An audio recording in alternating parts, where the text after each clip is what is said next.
asistencia. Les voy a compartir y platicar un poco sobre, como dice el título, cuestiones de pesca, pesquerías y cambio climático. Bueno, para empezar, voy a definir brevemente qué es una pesquería.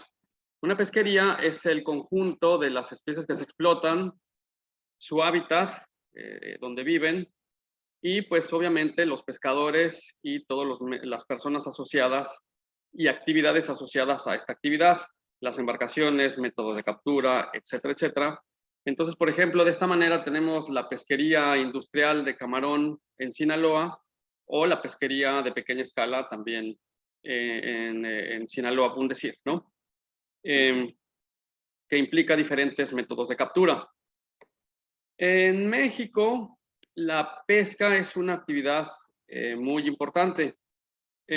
Contribuyen directamente a un propósito sobre seguridad alimentaria, además de que también es una fuente importante de empleos.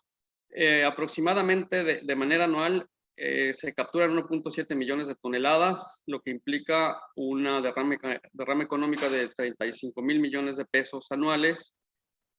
Y como mencionaba, hay una gran cantidad de empleos directamente asociados a esta, tanto por los pescadores, plantas de procesamiento, congeladoras, enlatadoras, etc. La principal región de pesca de nuestro país es en el Golfo de California, específicamente Sonora y Sinaloa, aunque también las bajas tienen una importante contribución a esta actividad. Antes de ahondar en el tema que nos atañe, considero importante mencionar cómo se manejan las pesquerías actualmente. Desde hace mucho tiempo se utilizan modelos de dinámica poblacional, tallas mínimas de captura y otros índices poblacionales. ¿Cuál es el problema? Las pesquerías generalmente son multiespecíficas, es decir, no se captura solo una especie. Otro problema, por ejemplo, con las tallas mínimas de captura, si yo defino una talla mínima de captura, pero esa especie es capturada por otra especie, perdón, por otra pesquería, estas tallas no sirven. Un ejemplo que tenemos muy común es, por ejemplo, la pesca de arrastre de camarón captura una gran cantidad de peces juveniles. Entonces, si otra pesquería maneja esas especies por tallas mínimas, pero llega a la pesca de camarón y las captura, entonces pues no tiene ningún sentido tener este tipo de manejo. No se considera generalmente las redes tróficas, los efectos de la pesquería en las tramas tróficas, la relación depredador-presa, por ejemplo, y aparte en muchos casos se desconocen los procesos que regulan la dinámica poblacional. Estos procesos pueden ser bióticos o abióticos.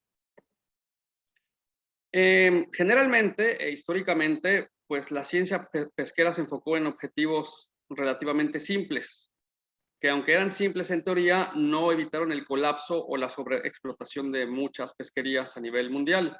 Entonces, ¿cuáles son los nuevos objetivos? Pues un manejo ecosistémico y también tomando en cuenta el hábitat, terminar con la sobreexplotación y también en algunos casos, pues tener una repoblación de especies que han sido diezmadas por esta actividad. Es necesario entender cómo funcionan los ecosistemas para poder llegar a este tipo de manejo. La calidad del hábitat es necesaria para poder para poder conocer la abundancia de las especies explotadas y cómo varía. Las alteraciones que se hacen por el ser humano en el medio ambiente también tienen un efecto directo sobre el número de organismos, su distribución, etcétera, etcétera, y cómo estos ocasionan alteraciones en su ciclo de vida. Pero ¿cuál es el problema? Que generalmente no hay técnicas para manejar, por ejemplo, dos especies. Entonces, pues mucho menos si tomamos en cuenta la gran cantidad de especies que tenemos en estos ecosistemas. Cuando hablamos del objetivo de terminar con la sobrepesca, por ejemplo, este es un término algo subjetivo, que se ha utilizado erróneamente para explicar cualquier disminución en las capturas. Estas disminuciones no necesariamente tienen que ver con la sobrepesca. Hay muchas especies que podrían considerarse que están en sobrepesca Un ejemplo podría ser el atún, aquí en México, o el camarón, pero sin embargo están estables. Muchas veces hay especies que no se capturan ni de manera incidental y aún así presentan variaciones en sus abundancias. Entonces hay muchos mecanismos que se desconocen sobre cómo el medio ambiente interactúa con las especies. Entonces, en muchas ocasiones, estas disminuciones a lo mejor no están relacionadas con la sobrepesca, sino con otros eventos aleatorios. Por ejemplo, pues podría ser el cambio climático. Hay mucha evidencia actual que están ocurriendo cambios a escalas similares a las que se dieron con las grandes extinciones. Aquí, bueno, esta es una foto un poco antigua, pero lo que se quiere demostrar es que hay anomalías de la temperatura que aparte no son constantes a lo largo de todo el planeta, sino, perdón, como verán, en algunas zonas, sobre todo en el Polo Norte, las anomalías son mucho más grandes que en otras regiones. Y de hecho, en otras regiones, pues, puede haber anomalías negativas o no haber ninguna. Bueno, para no entrar mucho en detalle sobre esta parte, pero a grandes rasgos, pues, lo que ocasiona el cambio climático, pues, son los gases de efecto invernadero.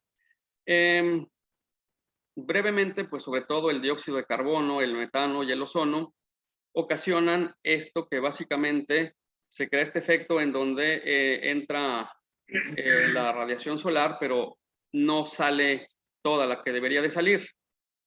Entonces, bueno, ¿esto qué provoca? Se han hecho algunos escenarios, estos caminos socioeconómicos compartidos, que tienen que ver con las acciones de las diferentes sociedades en relación a esta parte, que van desde pues, el escenario 1, que es un desarrollo sostenible, camino verde, se alcanza una disminución muy drástica en el uso de combustibles fósiles, etcétera, hasta el escenario es 5, que pues básicamente es, seguimos como estamos, dependiendo mucho de combustibles fósiles, un progreso tecnológico acelerado, etcétera, etcétera. Y bueno, en ese intervalo pues hay varios escenarios, ¿no? Es posible que en algunos países sí se puedan alcanzar, por ejemplo, el escenario 1, pero no en todos. Tomando en cuenta estos escenarios, también se vio que, bueno, no solo es lo único que influye, sino también algo que se llama el forzamiento radiativo o forzamiento climático, que básicamente es la diferencia entre la insolación o la luz solar absorbida por la Tierra y la que se regresa de vuelta al espacio, que es este numerito y está en watts por metro cuadrado. Entonces, si combinamos ambos escenarios, o sea, el escenario del comportamiento humano con este forzamiento radiativo, tenemos una combinación de diferentes escenarios en donde pues el más optimista sería este y pues el peor sería este que es aquí por ejemplo este SP5 es el anterior combinado con un forzamiento radiativo de 8.5. Entonces esto nos da diferentes escenarios, que se los voy a enseñar aquí, en cómo va a ser la anomalía o el aumento de temperatura en el 2100, por ejemplo. De acuerdo a estos escenarios, incluso en el más optimista, va a haber un aumento de por lo menos 1 grado. Ajá. En el más pesimista, pues se va hasta un aumento de 5 grados centígrados. Bueno, ¿esto qué implicaciones tiene, por ejemplo, para nuestro país? Aquí, por ejemplo, tenemos la gráfica superior, bueno, este mapa, son las temperaturas históricas, con la temperatura menor en esta zona templada del Pacífico Norte, la zona de Tijuana, Ensenada, etcétera, etcétera. Y pues obviamente una zona más cálida en esta parte tropical, Guerrero, Michoacán, etcétera. Y bueno, es necesario decir que en esta zona hay diferentes regiones biogeográficas determinadas por esta temperatura. Tenemos la provincia del Pacífico, que es templada, la del Mar de Cortés, y la provincia mexicana, que es tropical, Sin embargo, justo en esta parte de Sinaloa, algunos autores lo mencionan como el estrecho sinaloense, que es una zona de transición que tiene que ver con cambios en la temperatura. Por ejemplo, en el invierno tenemos una influencia más del norte, entonces encontramos aguas más templadas, pero en el verano pues encontramos temperaturas más altas. Bueno, pero tomando en cuenta los escenarios que les menciono, ¿qué sucedería? Aquí abajo tenemos anomalías. Entonces, si tenemos el escenario más optimista, nos damos cuenta que las anomalías serían no muy altas, incluso en algunos habría hasta una anomalía negativa. Pero si nos vamos al escenario pesimista, pues vemos que sobre todo en esta parte del noroeste tendríamos, ay, perdón, perdón, un problema local. Aquí, en esta parte, de acuerdo al escenario optimista, para el 2050 no habría muchas anomalías, incluso pueden ser más o menos negativas, pero con el escenario más pesimista, vemos que aquí la temperatura en esta zona aumentaría aproximadamente 2 grados centígrados. Ese mismo escenario se tiene, por ejemplo, para los cambios en la productividad primaria. O sea, escenario optimista, pues también serían cambios no muy grandes, a lo mejor sí cerca de estas islas, pero con el escenario pesimista, igual habría una disminución en la productividad primaria. Esto mismo con el oxígeno disuelto. Este es el escenario optimista, escenario pesimista. Ajá. Entonces, obviamente es importante entender cuál es la relación del ambiente con la variabilidad en los stocks de los recursos. Se tiene este vacío de información. La pesca actualmente ya no solamente implica resolver la sobrepesca, sino también entender las interacciones que hay entre los recursos y el medio ambiente para poder alcanzar pesca sustentable. En estos escenarios, ¿cuáles serían las nuevas preguntas?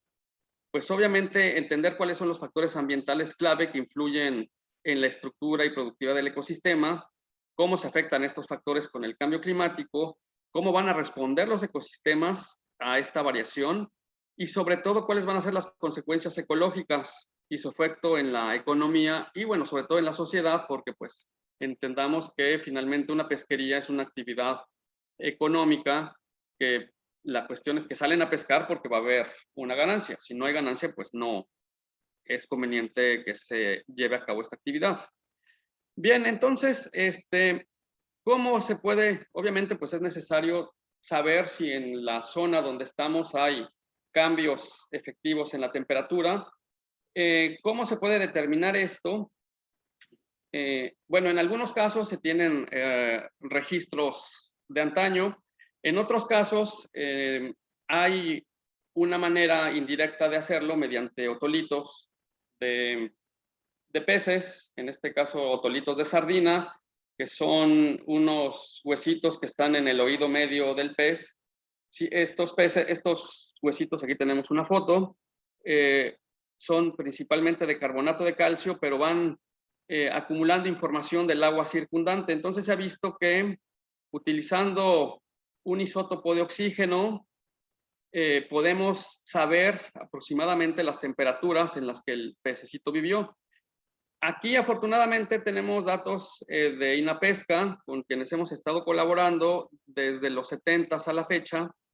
Y bueno, se empezó este estudio, que desafortunadamente de momento está inconcluso, en donde se midieron, por ejemplo, en este caso, los veranos del oxígeno, del isótopo de oxígeno para esta especie, para una sardina crinuda, y esto se transformó a temperaturas usando la ecuación de Epstein, que obviamente aquí no se toma en cuenta la salinidad, o bueno, se asume que no tiene mucha influencia. Obviamente eso hay que corregirlo, pero bueno, más o menos se ve que no hay una tendencia, por lo menos del 90 a la fecha, no se ve una tendencia a que la temperatura se haya elevado. Y con esto es posible determinar si en la zona en estudio pues ha estado viendo este tipo de efectos. Entonces, regresando a este tema, ¿cuál es el problema? Que hay muchos factores de confusión que no nos permiten disectar si lo que estamos viendo es por causa del cambio climático o es por causa de otros factores. Generalmente cuando hablamos de clima, hablamos de escalas temporales largas y nuestra capacidad de pronóstico es incipiente. Por ejemplo, nosotros sabemos que en el día, generalmente pues al mediodía va a ser más calor que en la noche, que en el verano va a ser más calor que en el invierno. A lo mejor podemos alargarnos un poco más y saber que cuando es año niño va a ser más calor que en el año niña. Pero ¿qué pasa si me empiezo a alejar más? Hay otras variaciones, por ejemplo, la variación interdecadal del Pacífico, o la variación multidecadal del Atlántico, hasta pues obviamente el calentamiento global. Conforme yo empiezo a extender el tiempo, mi capacidad para predecir las cosas es mucho menor. Entonces, hay una gran cantidad de factores de confusión que no me permiten o me dificultan saber si un cambio se debe al cambio climático o a otra cuestión. Por ejemplo, la explotación de recursos. Un factor de confusión muy grande es que los ecosistemas son muy complejos. Por ejemplo, este es un modelo para estudiar la pesquería de una manera ecosistémica en el Mar del Norte. Lo que hicieron fue simplificarlo porque para poder hacer los modelos. La cuestión es que esta no es la trama trófica real. La trama trófica real es esta. Ajá.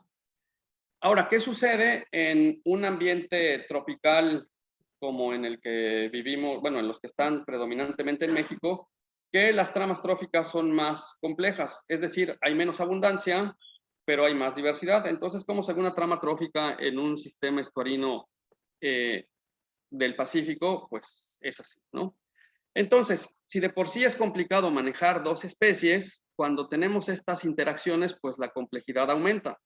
Porque aparte hay que tener en cuenta que hay interacciones entre, por ejemplo, los juveniles y adultos de la especie 1 con los juveniles y adultos de la especie 2. Esta interacción es mediante tramas tróficas, bueno, las relaciones tróficas, pero pues obviamente hay que estudiar relaciones depredador-presa, todas las relaciones denso-dependientes, etcétera, etcétera. Aunado, por ejemplo, que también tenemos que estudiar la supervivencia de los huevos, la mortalidad de las larvas y una gran cantidad de cosas. Por ejemplo, para estudiar los modelos de depredador-presa, que se utiliza este modelo Lotka-Volterra, existe esta complejidad porque aquí solo tomamos en cuenta a un depredador con una presa, pero como vemos en este esquema, para una misma presa puede haber una gran cantidad de depredadores. Entonces, esto hace complicado poder entender el funcionamiento de todo un ecosistema. Otro factor de confusión, pues, es la variación climática. Los sistemas no están en equilibrio. Entonces, por ejemplo, sabemos que está, por ejemplo, el niño y la niña, que causan este tipo también de variaciones. Entonces, cuando suceden, o más bien tomando en cuenta esto, pues no podemos saber si lo que estamos viendo es por una variación natural normal o por cambio climático. Por ejemplo, aquí, donde hay, esta es una serie de datos históricos de salmón en la parte, perdón, norte del Pacífico, en Canadá, y pues se ve que hay una relación entre los años niño con las abundancias de salmón. Bueno, otro factor de confusión es la explotación de recursos. Las poblaciones de peces son cruciales para la alimentación y el empleo, pero en general han disminuido en las últimas décadas, obviamente porque hay un aumento en el esfuerzo pesquero. Y sobre todo esto se ha visto que sí tiene un efecto a largo plazo en las poblaciones. Aquí, por ejemplo, Este fue un estudio que hicimos precisamente en una laguna costera de la zona, en Teacapán, Agua Brava. Aquí se tenían datos de muestreos desde los 70s, 80s, cuando precisamente el doctor Amezcua Linares estuvo trabajando en la zona y capturó organismos de esta especie. Posteriormente, en el 2015 aproximadamente, volvimos a la zona para otro proyecto y volvimos a capturar organismos de la misma especie. Y bueno, la idea era ver qué pasó en estos 40 años con este organismo. Este pez sabemos que se captura desde los 70s, pero pues al no ser una especie de mucha demanda económica, no ha sido muy estudiada, sus parámetros biológicos son desconocidos, además de que estas especies de bagres o chihuiles, como se conocen localmente, es muy difícil identificarlas, es fácil que se confundan unas con otras, y por lo tanto, pues información muy fidedigna de la misma no existía. Lo que sí sabemos es que en esa zona hubo un incremento muy descontrolado del esfuerzo pesquero. Bueno, ¿y qué fue lo que pasó? A grandes rasgos nos dimos cuenta que el promedio de tallas disminuyó de la época de los 80s a los 2000 y tantos. El promedio disminuyó, cambió el periodo reproductivo. De hecho, lo que vimos es que en los 80s había un periodo reproductivo muy marcado en el verano. Para la época actual, este se extendió, de hecho eso se corroboró con el índice gonadal. Y también vimos que la talla de madurez también fue menor. Antes era casi 19, luego bajó 2 centímetros a 17. Y si nos damos cuenta de las tallas que capturaban, si antes era de 19, aquí se ven dos modas. Obviamente todos los peces que capturaba la pesca comercial, pues son menores de la talla de madurez. Aunque el pez bajó la talla, por así decirlo, a 17 centímetros, aún así, los peces que se capturaban todos eran por abajo de esa talla. Bueno, obviamente primero teníamos que revisar que esto no fuera debido a cambios en las temperaturas u otro tipo de cambio. Entonces, de hecho, aquí estuvo colaborando el doctor Flores de Santiago y León Felipe para hacer una reconstrucción de las temperaturas desde el 68 hasta el 2020 más o menos, en donde pues también se revisaron datos que estaban publicados en los anales del instituto y otras publicaciones de la zona para ver las temperaturas que se tenían, y también se hizo esto del el índice oceánico del Niño. Y pues lo que encontramos es que realmente no hay una tendencia que indique que la temperatura del agua subió o disminuyó, sino que pues los intervalos fueron similares. Obviamente pues están todos estos cambios porque pues hay veranos e inviernos y otros meses intermedios. Lo que sí vimos es que el esfuerzo pesquero sí aumentó considerablemente. Aquí esta columna es la temporada en la que se hicieron los muestreos por primera vez, 79 hasta 84, y aquí fue 2015 a 2018. Como ven, el número de embarcaciones, el esfuerzo pesquero medido en embarcaciones aumentó considerablemente, también el número de pescadores. Y pues obviamente también la captura por unidad de esfuerzo. Aquí pudimos darnos cuenta que un factor que está alterando la dinámica poblacional, en este caso fue, seguramente la pesca. Entonces, precisamente, si tomamos en cuenta esto para todas las especies que son explotadas, por eso es muy difícil entender o saber si algo que estamos viendo se debe a cambio climático o a otra cuestión. Bien, sin embargo, lo que sí hemos visto, o bueno, sí se ha visto, es que sí hay impactos y de vulnerabilidades y adaptaciones al cambio climático en las pesquerías. Aquí, por ejemplo, un un efecto directo del cambio climático es en la zona mínima de oxígeno.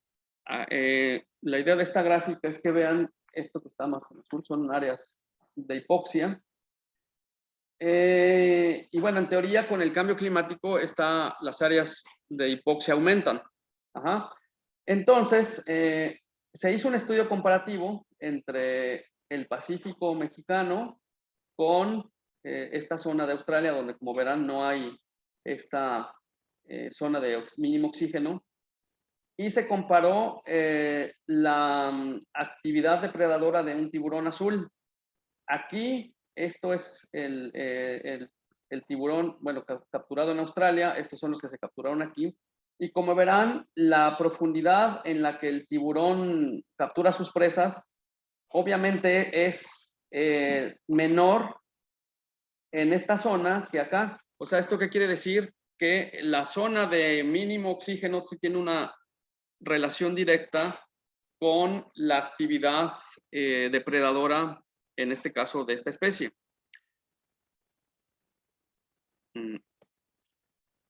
Y bueno, otra cuestión otra cuestión que se puede observar debido al cambio climático, pues son cambios en las corrientes debido a la distribución heterogénea del calentamiento. Y bueno, como bien sabemos, una gran cantidad de organismos marinos tienen una etapa planctónica que dependen directamente de las corrientes.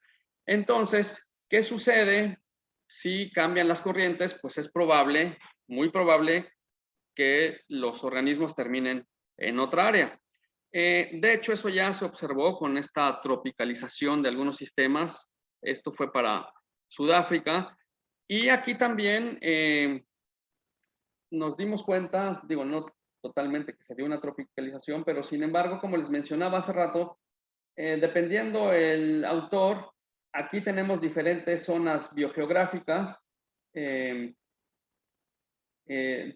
Insisto, dependiendo del autor es como les llaman. Aquí, por ejemplo, esta sería la provincia de California, que está en naranja, la del Mar del Cortés, que está en rojo.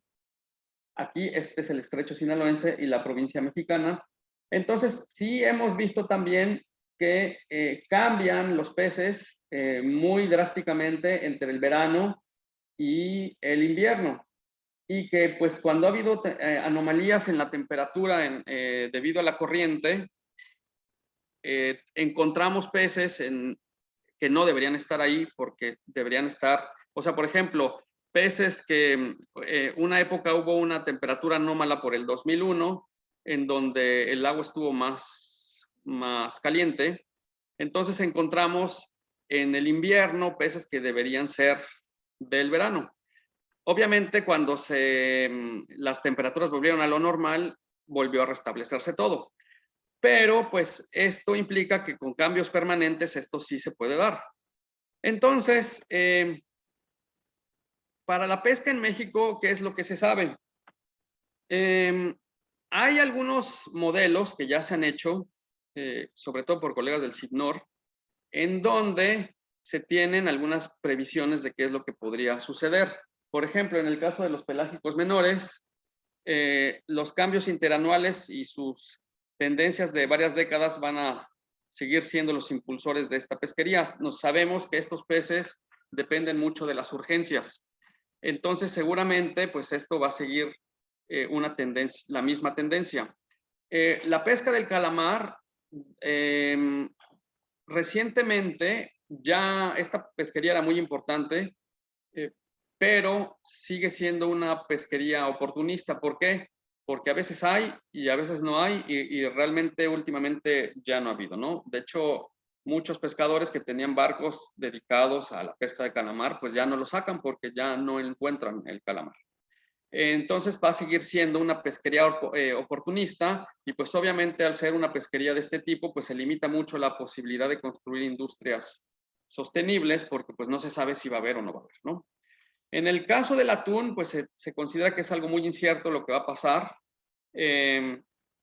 Los cambios latitudinales pueden afectar las pesquerías industriales y costeras, pero realmente bien a bien qué va a pasar no se sabe.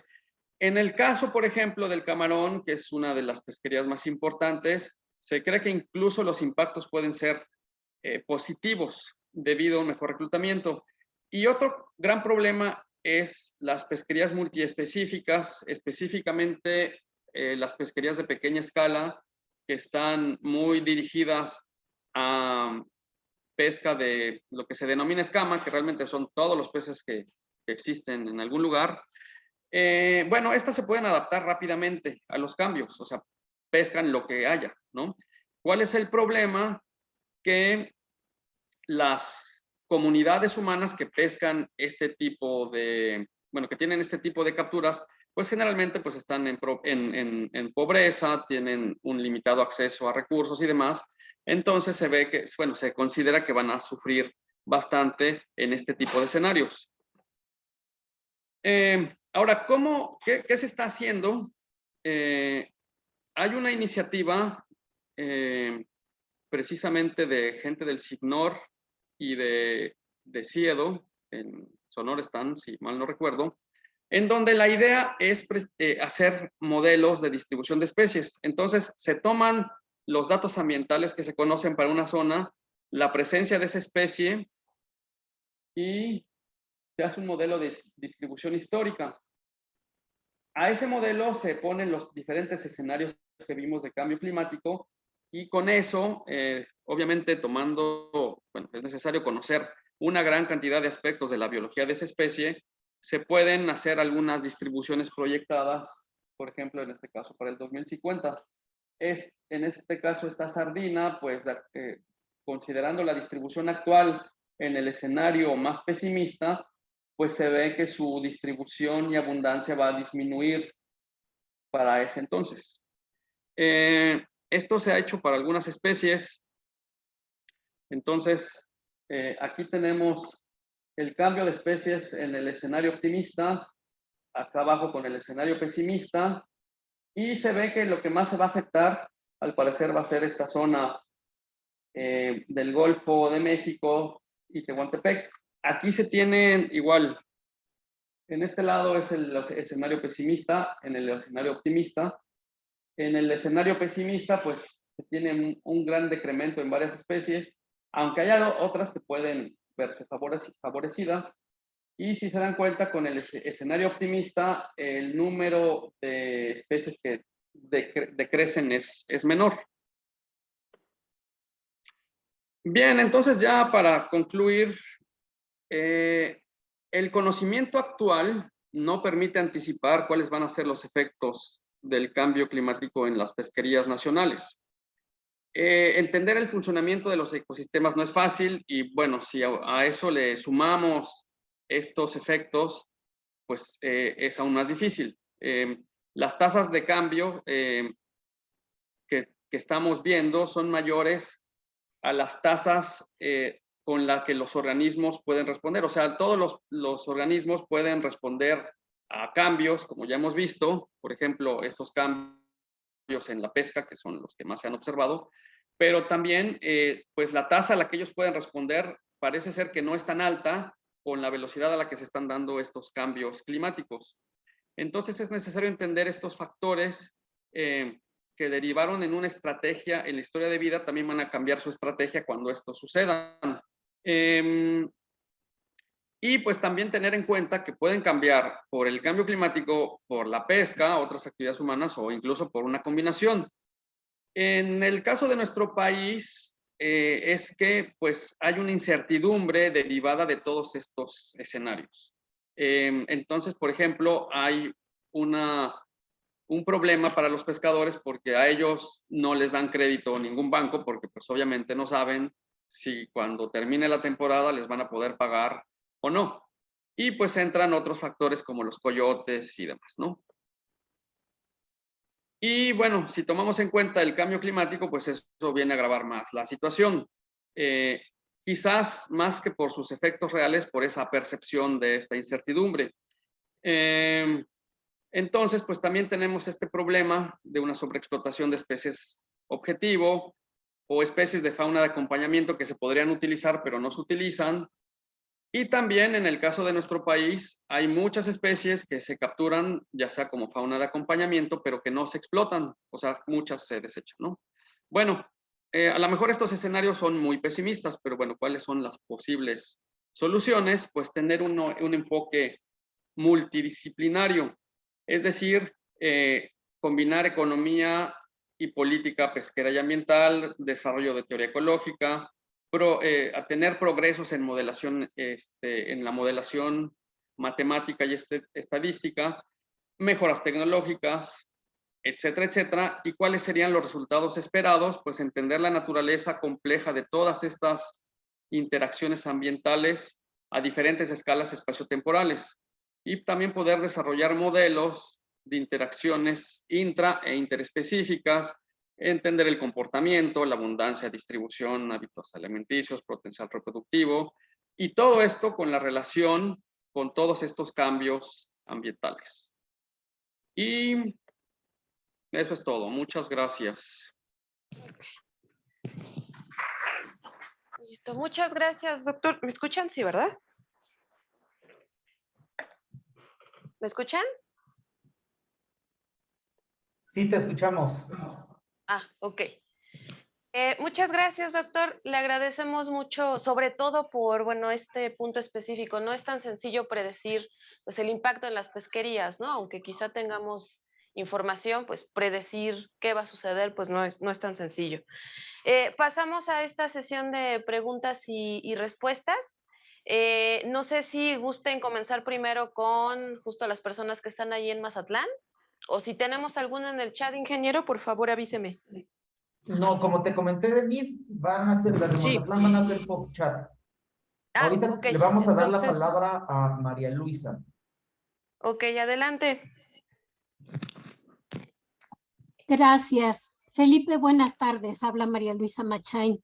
Muy interesante tu plática y cuando comentabas acerca de las modificaciones que se pueden ver en las pesquerías con el fenómeno del Niño, te quisiera preguntar si en este Niño tan intenso que hubo en el 2015-2016, pudieron observar algunas modificaciones y cuáles fueron.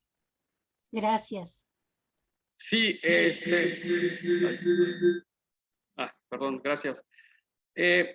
Nosotros afortunadamente hemos estado monitoreando específicamente un sistema lagunar de la zona que es en Santa María la Reforma, está al norte del estado.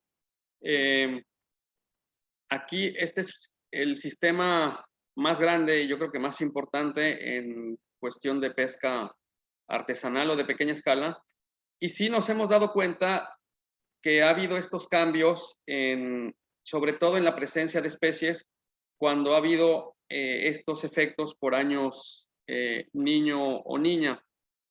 Ahorita mencioné, porque fue lo que más recordaba, que de hecho cuando yo recién llegué y empezamos a muestrear ahí, en el 2001, 2002, hubo estas anomalías y sí se vio que en los veranos aumentó, en los inviernos hubo presencia de especies más distintivas de los veranos. Y eso se ha observado cada que se da este fenómeno de los niños y niñas, que se espera siempre aquí que llegue el verano para capturar algunas especies. Cuando ocurren estos niños tan fuertes, muchas veces esas especies de aguas frías no llegan.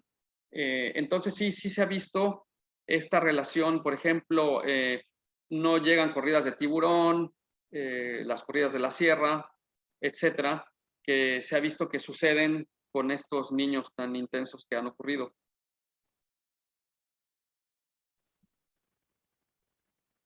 Gracias. Ok. Muchas gracias, doctora Machain, por la pregunta. Gracias, doctor. Ingeniero, coménteme si hay algo Sí, en el tenemos chat. una pregunta en el chat que dice: felicidades por excelente presentación, doctora Mezcua, un tema prioritario actualmente para la nación. El INAPESCA, en colaboración con colegas de la UABC, EDF y CEDO, y entre otros, hemos avanzado en este tipo de estudios. Por ejemplo, recientemente se publicó evaluaciones de vulnerabilidad de las comunidades costeras y de cambio en la disponibilidad de los recursos pesqueros y acuícolas de las costas de México. Ojalá podamos hacer sinergia para avanzar. Y ya tiene otro comentario y dice, la Secretaría de Agricultura acaba de presentar el lunes 24 el Plan Estratégico de Cambio Climático en el sector agroalimentario FLECA, en donde la pesca y acuacultura forman parte de este plan. Eran dos comentarios y luego tenemos un par de preguntas de la doctora Escobar, que dice, conocemos para los sitios de mayor esfuerzo pesquero de México el tiempo de emergencia de los componentes de cambio climático. Deja una referencia y la segunda es, ¿cuál es el estado de avance de México en las metas 14.4, 14.6 y 14.7 del Objetivo de Desarrollo Sostenible 14 que permita planear el futuro pesquero en México?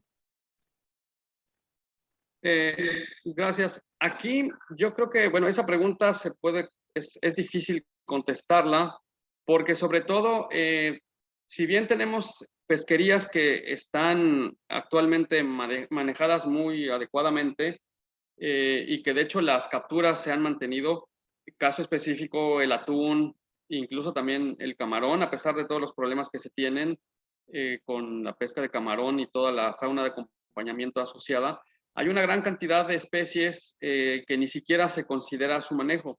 O sea, lo que platiqué al principio sobre de cómo se maneja una pesquería, bueno, ese es en el caso óptimo de que hay un manejo pesquero. Muchas especies no tienen un plan de manejo, incluso de esta que mostraba este bagre, se tiene un manejo un tanto simplificado de que solamente se dan permisos para capturar escama, pero en eso van todas las especies que uno pueda imaginarse, ¿no? Entonces, para muchas especies, si bien es cierto que en algunos casos México ha sido muy exitoso en el manejo, por ejemplo, la pesquería de sardina tiene una certificación internacional y que precisamente se supone que cumple con todas estas cuestiones de sustentabilidad, baja en capturas, ¿cómo se llama?, incidentales. Hay muchas otras pesquerías que se dan y no hay este manejo adecuado. Un caso específico, por ejemplo, en el caso de los tiburones, si bien es cierto que tenemos una norma, la 029, que está precisamente para el manejo de elasmobranquios, incluso prohíbe la captura de algunos de ellos. La verdad de las cosas es que hemos observado que se queda corta para muchas especies. Entonces, creo que sí es muy difícil contestar la pregunta de la doctora Escobar. Creo que yo considero que todavía estamos lejos para poder cumplir esta parte, pero sin embargo, como lo dijeron también algunos colegas de INAPESCA, se están haciendo muchos trabajos actualmente en tema de pesquerías para poder llegar a este cumplimiento.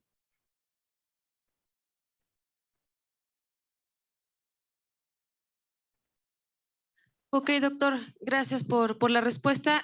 Tenemos alguna manita levantada, ¿no, ingeniero? Sí, vamos a darle la palabra a Raúl Lara. Ok, adelante. Hola Felipe, hola colegas, buenas tardes. Un gusto saludarte.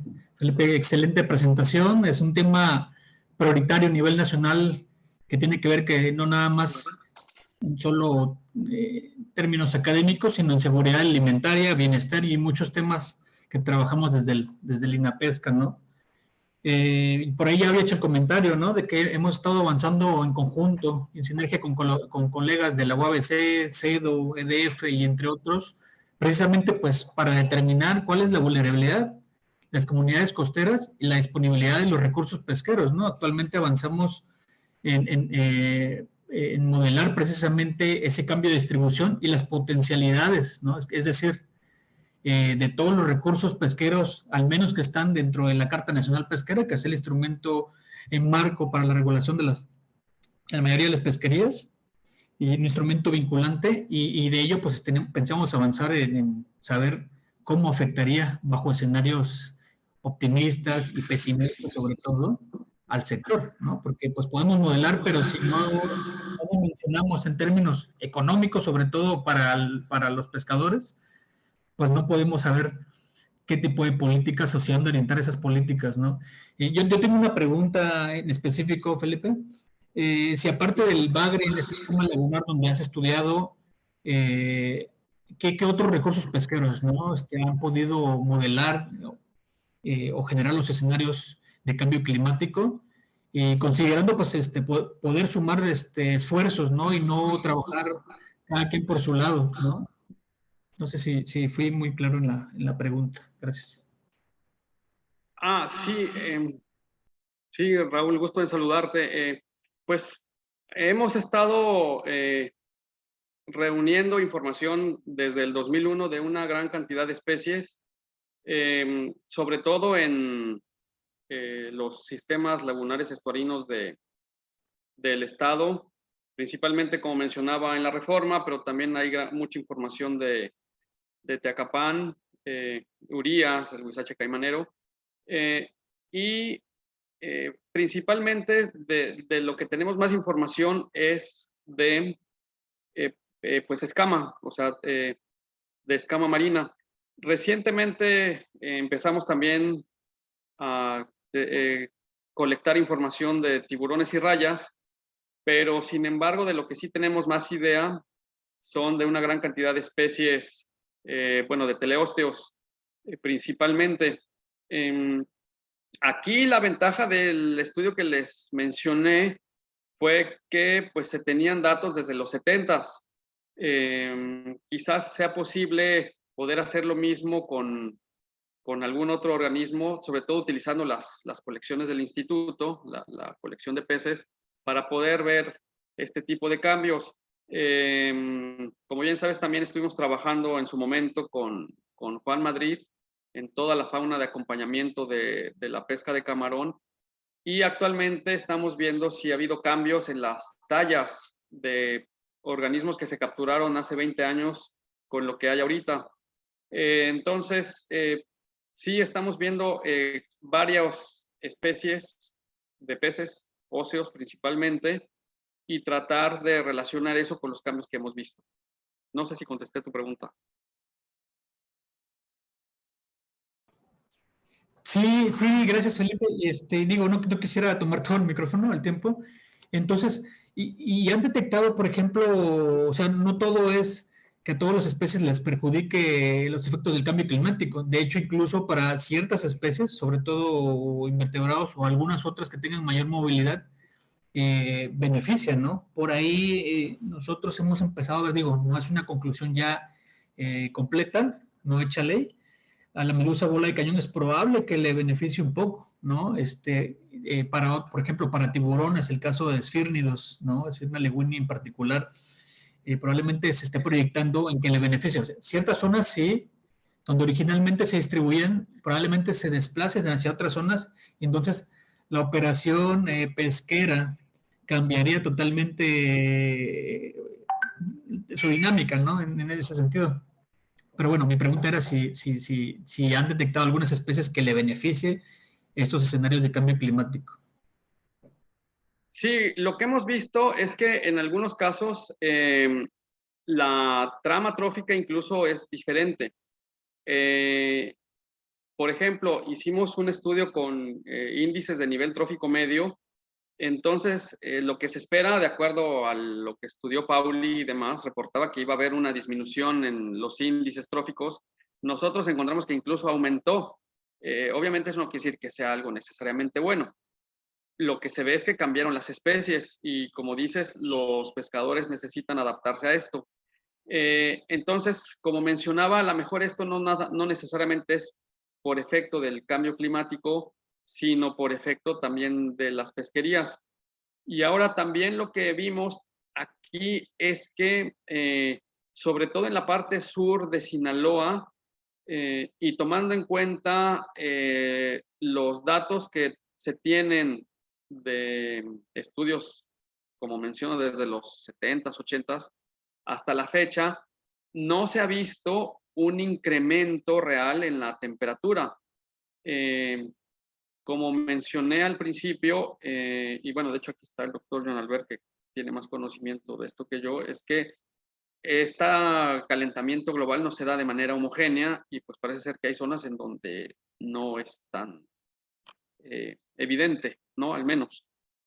Entonces, ahorita, bueno, de lo que nosotros hemos encontrado es que pareciera ser que lo que se ha visto tiene más relación con efectos de pesca que con efectos derivados de un calentamiento global.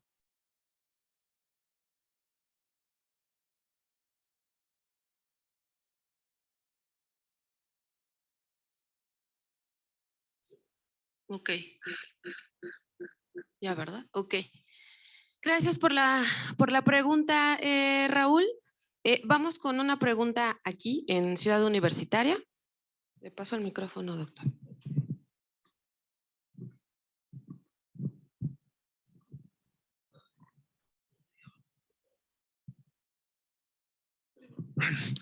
Perdón. Hola Felipe, ¿cómo estás? Soy Carlos Robinson. Hola, ¿qué tal? ¿Cómo estás? Oye, los conceptos de sobreexplotación de recursos, en este caso de pesca, ¿desde cuándo empezaron? O sea, ¿quién los estableció y cuándo fue?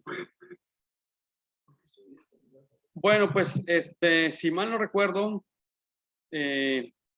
incluso tratando de recordar tu clase de maestría de hace como 30 años, empezaron precisamente en los 70s, 80s,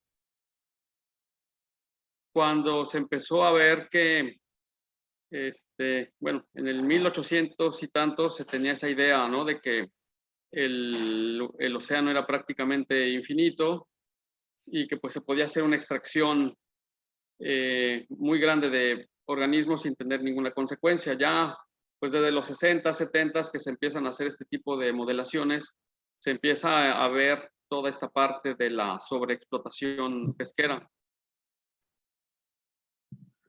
O sea, ¿eso fue, digamos, en los años 60 o 70? Sí, aproximadamente, bueno, recuerdo el libro de pesquerías el de Hilborn, y los demás que le siguieron, y más o menos aproximadamente en esa época es cuando se empieza a tener esta concientización, por así decirlo, de estos problemas de sobreexplotación pesquera. Pero entonces, ¿cómo se define una sobreexplotación? ¿Cuál es el parámetro, digamos, que digas, esto es el parámetro para definir que una pesquería está sobreexplotada? Bueno, es que precisamente, como mencioné en alguna de las diapositivas, es que este término puede ser algo subjetivo, precisamente por esa pregunta, ¿cómo defines si está sobreexplotada? Está sobreexplotada porque empezamos a ver que hay cambios, o sea, que hay menos especies, simplemente porque empezamos a ver que sus parámetros biológicos empiezan a cambiar, o cómo se define. Creo que ese era el meollo del asunto, que precisamente el término de sobreexplotación pesquera puede ser un tanto subjetivo. Sí, pero ¿qué es lo que caracteriza a una pesquería que está sobreexplotada, básicamente? Pues una disminución, por ejemplo, en los rendimientos máximos sostenibles, reducciones en el reclutamiento.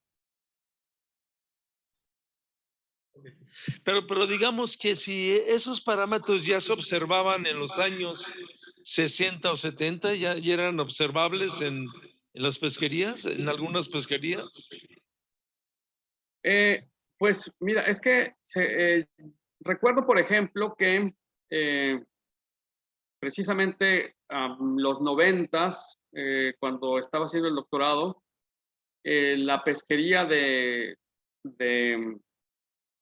¿cómo se llama?, de bacalao en el Atlántico y el Mar del Norte empezó a colapsar. Sin embargo, pues esto no detuvo a la industria pesquera de los europeos y demás porque a lo mejor, si bien es cierto que el enfoque o la pesquería objetivo era el bacalao, había muchas otras especies asociadas que seguían saliendo. Entonces, insisto, la pesca, pues, y sobre todo la actividad pesquera, pues al final es una industria. En el momento en que deja de ser redituable, pues también se detiene la actividad. Pero lo que se vio en ese entonces fue que, pues si bien es cierto, no capturaban a la especie objetivo, sí seguían saliendo otras especies. Y pues en esos entonces, incluso pues se dieron este tipo de eventos, incluso de agresión, si mal no recuerdo, de Canadá con algunas embarcaciones españolas, porque pues los canadienses cerraron su pesquería precisamente para tratar de recuperar los niveles antiguos, y los españoles estaban capturando estos peces en una zona que no era la zona económica exclusiva. Pero sin embargo, pues los canadienses aún así respondieron de esta manera, porque si bien era una zona no territorial, se dieron cuenta que estaba afectando las poblaciones que ellos estaban protegiendo.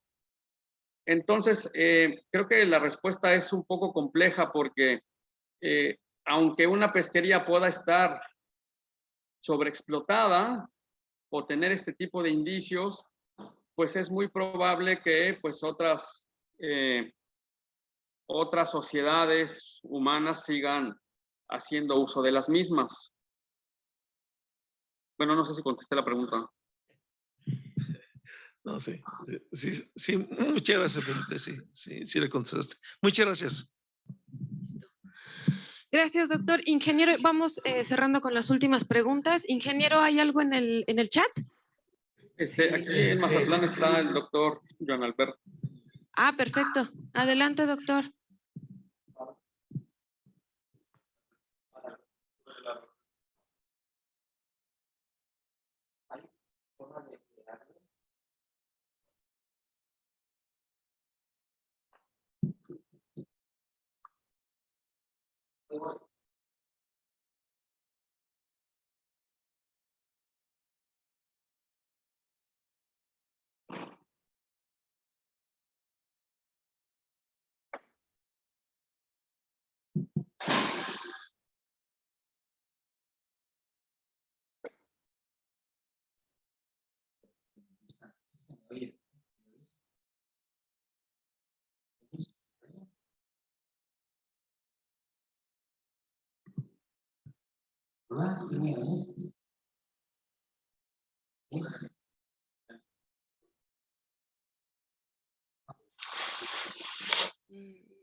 ¿Se me oye bien? Sí, le escuchamos, doctor. ¿Y ahora? Sí, lo escuchamos un poquito lejos, pero sí lo escuchamos. Ok, yo quería comentar un par de cosas, sobre todo agradecer a Felipe la contribución. Yo creo que el tema de la pesca es uno de esos que es típico que uno tiene que abordar, no desde el punto de vista estrictamente del cambio climático, sino del cambio global. Me decía mi profesor cuando yo estudiaba que hablábamos mucho del cambio climático, pero no del impacto del Homo sapiens. Y aquí en realidad está todo tan entrelazado que es un caso típico pues con la sobreexplotación, la propia hipoxia, que es el incremento de la hipoxia puede ser producido por otras cosas que no son cambio climático. Ese es un comentario. El otro comentario es, me sorprende que no veáis en la serie de tiempo el aumento de temperatura. Según mis cálculos, tendría que haber subido la temperatura aproximadamente medio grado en este periodo. Y nada, simplemente que habría que ver un poquito con cuidado esos datos. En la propia bahía hemos visto un ritmo de calentamiento de aproximadamente medio grado por década. En ese entorno específico donde tenemos publicados esos datos. una cosa que puede confundir y que es que uno Doctor tiende a ver Joan, ¿se esas puede acercar un gráficas, poquito más al micrófono, por favor? que uno tiende, ¿se me escucha mejor? Sí, mejor. Doctor, se Gracias. escucha mejor, gracias. Ok, que uno tiende a ver esas gráficas respecto a los máximos. Pero nosotros lo que hemos visto, y aquí también se ve, es la influencia de los niños que están afectados por eventos niña y niño, ¿no? Entonces, me imagino que habéis hecho regresiones y cosas así, pero sí me sorprende porque nosotros aquí en Mazandán, desde los 70 a la actualidad, vemos un calentamiento muy rápido. Y ahora una pregunta para acabar. Es uno de los aspectos, vamos a llamarle claros, cuando uno quiere ver si algo ocurre o no ocurre, son las fronteras.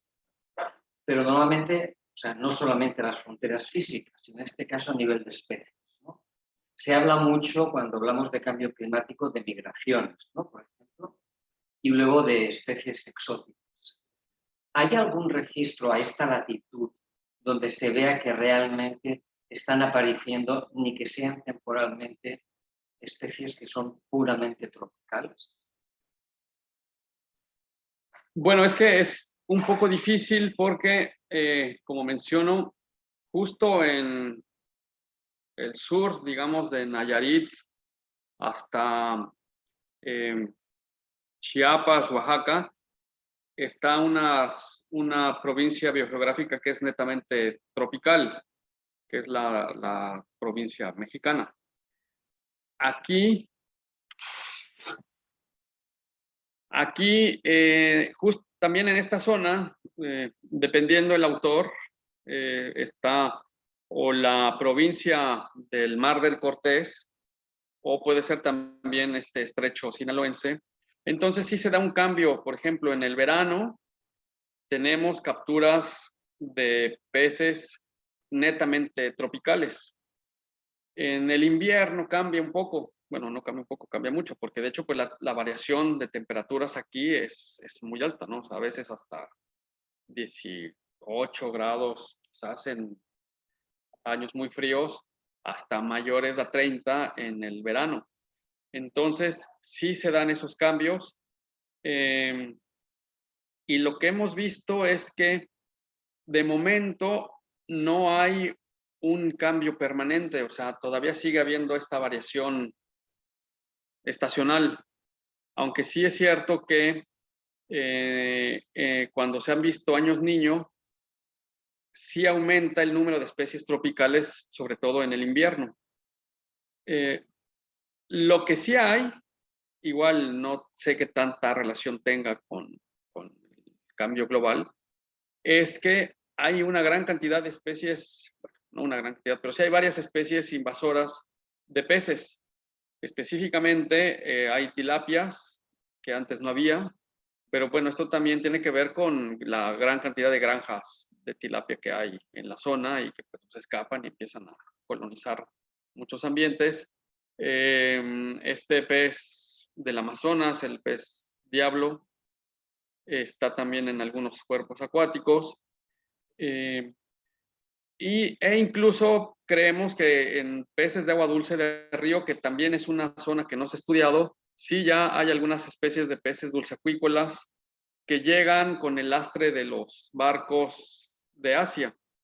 Eso no lo hemos estudiado bien, pero pareciera ser que sí hay. Y sí, aquí, volviendo al comentario sobre las temperaturas, estas temperaturas que, bueno, no se está compartiendo en la pantalla, pero son las temperaturas que les mostré de los 70s a la fecha, son de registros que se hicieron y que vienen en los anales de ciencias del mar, de cuando trabajaron aquí muchos colegas, incluso más recientes. Como menciono también, León Felipe me auxilió a hacer esta reconstrucción de temperaturas, y la realidad de las cosas es que sí se hicieron muchas regresiones, no se vio ninguna tendencia, pero claro, la verdad es que yo no tengo experiencia en esto, entonces a lo mejor sentarse contigo a ver esto. Esto es del sur, en Teacapán, Agua Brava. O sea, estamos hablando de casi 100 kilómetros al sur de aquí, en ese sistema lagunar. Ok. Muchas gracias al doctor Joan también, que lo vimos por ahí. Muchas gracias. Vamos con la última pregunta que está en el chat. Me parece que era la última, ¿no, ingeniero? De León Hernández, dice, gracias al doctor Amezcua por su ponencia.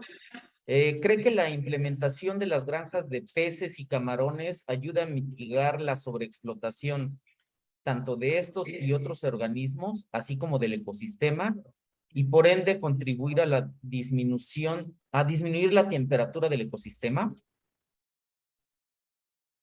Bueno, es que esa es una pregunta también complicada.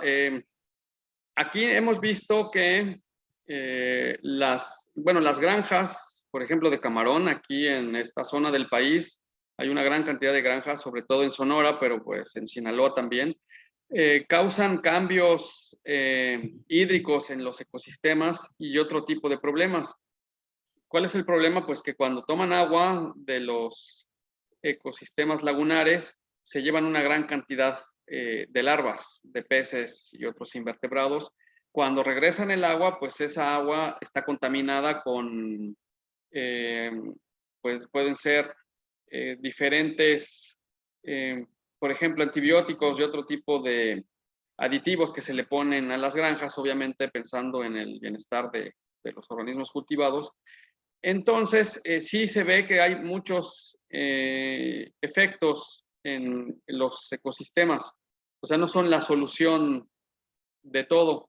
Incluso hemos visto que, por ejemplo, en algunos ecosistemas del norte del estado, el tener granjas camaroneras también aumentan la salinidad de estos sitios, que a su vez pueden alterar también el crecimiento de los bosques de manglar de estas zonas, y crecen más de una manera más como arbustos y se quedan más chaparros, por decirlo de alguna manera.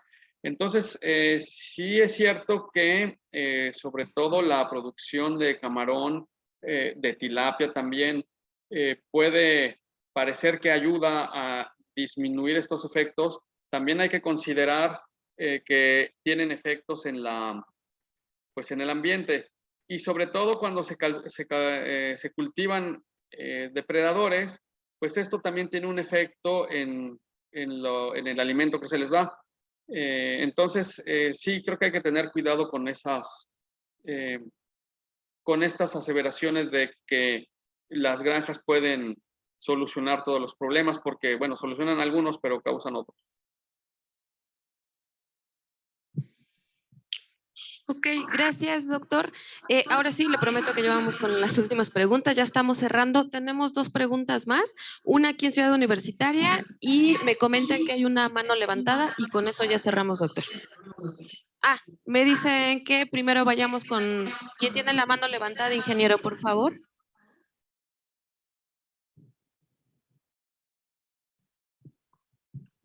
Le damos la palabra a Luis López. Ok.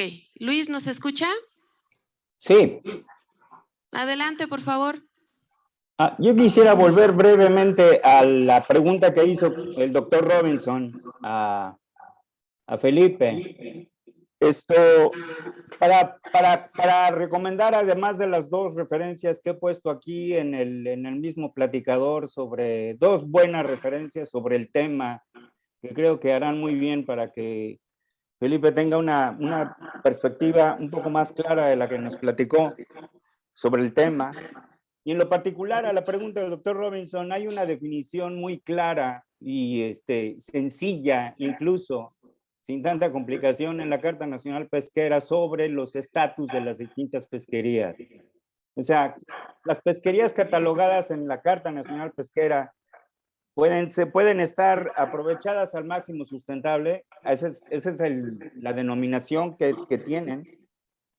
Las pesquerías pueden considerarse con potencial de desarrollo o pueden considerarse como en deterioro. Esas son las 3 denominaciones oficiales. de los estados de las pesquerías. Y derivan simplemente, de verdad es muy simple, derivan del valor de la proporción que existe en dos parámetros. Uno, la biomasa estimada actual del recurso con respecto a la biomasa que maximiza la producción excedente de acuerdo al modelito de Schaffer que todos los biólogos pesqueros conocen. Y el segundo parámetro tiene que ver con simplemente con el valor de la proporción, déjame ver, así, se refiere a la tasa de aprovechamiento actual, o sea, la tasa de aprovechamiento que tiene actualmente el recurso con la tasa de aprovechamiento para lograr el máximo rendimiento, que también derivan de los modelitos de producción excedente Schaffer. Entonces, esos dos parámetros permiten definir si una pesquería está aprovechada al máximo sostenible cuando la proporción de la razón entre actual y objetivo en cualquiera de estos dos parámetros es igual a 1. Así es sencilla. Cuando una pesquería tiene potencial de desarrollo, cuando el valor de la razón actual objetivo es mayor que 1. Y una pesquería está en deterioro cuando el valor de esta proporción en cualquiera de los dos parámetros es menor que 1. Así de fácil. Ahí te la dejo. Muchos saludos, muchas gracias. Muchas gracias, Luis, por sus aportaciones. Doctora Mezcua, no sé si quiere comentar algo. Sí, muchas gracias. Sí, concuerdo totalmente con el compañero.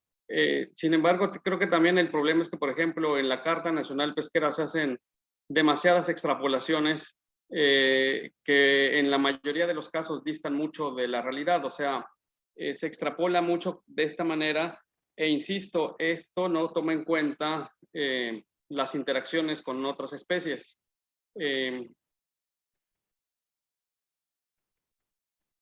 Y sería todo mi comentario sobre este tema. Ok, gracias, doctor. Ahora ya cerramos con la pregunta del doctor Robinson y le prometo que ya es la última, doctor. Pero muchas gracias. Luis López, el consultor. Muchas gracias, Luis. Gracias por los comentarios a la pregunta. Esa era la definición. A ver, una pregunta más que realmente, como dices unos datos, me llega, se hacen más preguntas, pues, ¿no? A ver, en el área del Golfo de California, como tú dices ahí, la zona de Mazatlán y Sonora, tú mencionas que a lo largo del año pueden haber cambios en la temperatura hasta de 15 grados, ¿es cierto?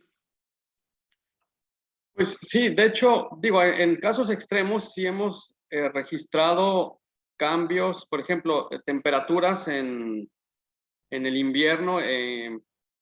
Obviamente estamos hablando de febrero, marzo, que es la temporada más fría, en donde la temperatura puede bajar hasta 18 grados, 19. Y en el verano puede subir hasta los arriba de 30. Entonces sí hay cambios. Digo, no son de 15 grados, pero a lo mejor sí son de 12 grados en situaciones extremas. Entonces, para una misma área que en un mismo año cambia la temperatura a 12, 13 grados, explícame cómo el máximo catastrófico predicción del cambio climático, que son 4 o 5 grados, puede afectar una zona que en un año por sí sola cambia 15 grados. ¿Cómo se explica eso? Bueno, lo que pasa es que si te das cuenta, aquí, sobre todo en Mazatlán, que está esa transición entre la zona tropical y subtropical, tenemos este fenómeno, que incluso por eso he hecho énfasis en esta clasificación biogeográfica que hacen algunos autores de que estamos en este estrecho sinaloense, que es esta zona de transición precisamente entre la zona tropical y subtropical o incluso templada. Pero aquí, bueno, estoy compartiendo la pantalla. Sin embargo, cuando se ven estas predicciones de cómo van a ser los cambios si se sube la temperatura en 5 grados, se ve que la mayor afectación es precisamente en la zona del Golfo de México y el Caribe, en donde la variación no es tanta. Y precisamente en esta parte, en la zona de Mazatlán, o esta parte del Pacífico, las afectaciones incluso en el escenario más pesimista no son tan grandes. Y considero que tiene que ver con lo que estás mencionando. O sea que aquí finalmente tenemos especies, bueno, no tenemos especies, sino que hay este fenómeno de que dentro de un mismo año puede haber una variación muy grande de temperaturas. Ok, listo. Pues muchas gracias, doctor. Le agradecemos mucho a la Unidad Académica Mazatlán por